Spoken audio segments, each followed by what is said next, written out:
All right, let's talk about something we have all struggled with: messy data. If you've ever dealt with text, you know the pain. Today, we're going to tackle that problem head on. We're going to see how you can take these chaotic, messy strings and turn them into clean, super useful information, all with Python's built-in superpowers. I mean, you've seen this before, right? You pull in some data or maybe some user input, and it's just a mess. It's inconsistent, it's probably full of hidden junk, and it's basically useless for any real work. It is, without a doubt, a universal headache for literally anyone who writes code. So let's meet our patient for today. It's this one: single, really messy string. I want you to notice everything wrong with it: the extra spaces at the front and back, the weird mix of capital and lowercase letters. We're going to take this exact string, and step by step, we are going to whip it into shape using some simple but incredibly powerful Python tools. Okay, first things first, we just have to tidy up. You can think of it like cleaning your desk before you start a big project, you know? You gotta clear away all the clutter before you can actually do the real work. And in the world of strings, that clutter is usually invisible white space. And the first tool we're gonna grab from our toolkit is strip. Its job is super simple, but so important.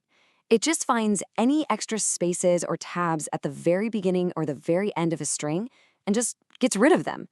This is absolutely crucial because those little hidden characters can cause the most annoying bugs. Like, a user's login failing just because their username has an invisible space at the end.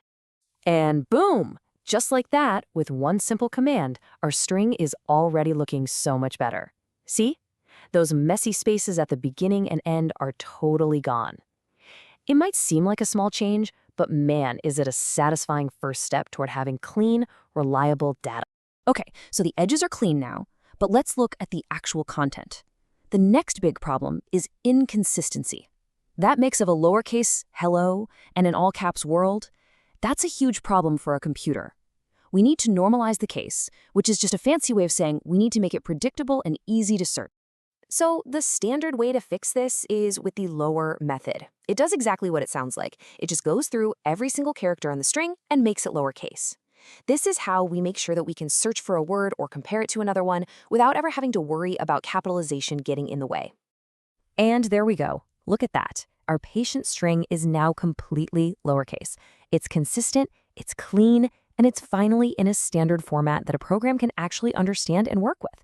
We are making some serious progress here. Now this slide really gets to the core of why this is so important. To you and me, world with all caps and world in lowercase obviously mean the same thing, but to a computer, nope. They are as different as A and B. By normalizing the case, we're basically telling the computer, hey, treat these two things as identical, which is essential if you want to do any kind of accurate searching or data matching.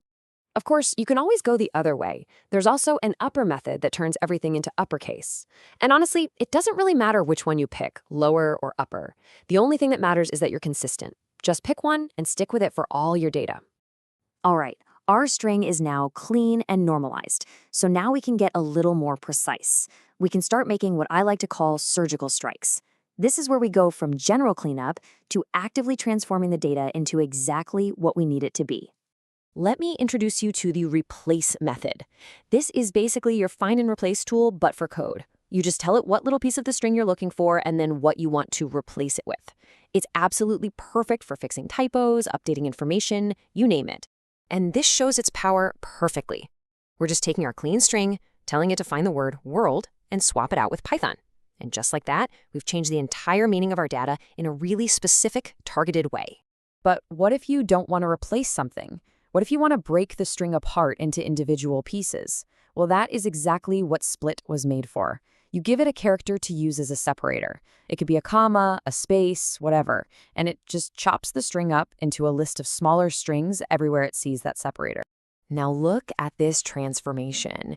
We told it to split on the comma, and our one single string has now become a Python list that has two separate items in it: hello and Python. This is such a fundamental step anytime you need to work with individual words inside a bigger piece of text. Okay, so we've learned how to clean strings up and how to take them apart. The last essential skill we need is putting them back together again.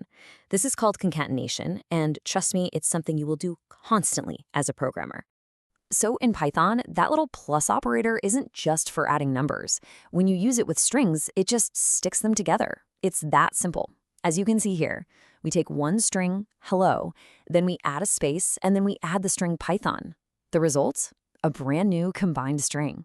So simple, but so essential.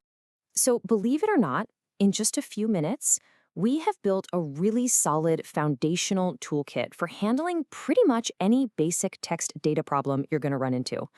Let's do a super quick recap of our new superpowers.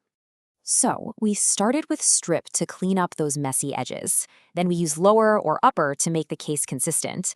After that, we used replace for our surgical edits and split to break the string into smaller pieces. And finally, we used the plus operator to join strings back together. These 5 tools right here, they're your string superpowers. And now, to wrap things up, a little challenge for you. Using only the tools we just talked about, split, replace, changing the case, and concatenation, how would you solve this really common data formatting problem? This little puzzle brings everything we just learned together.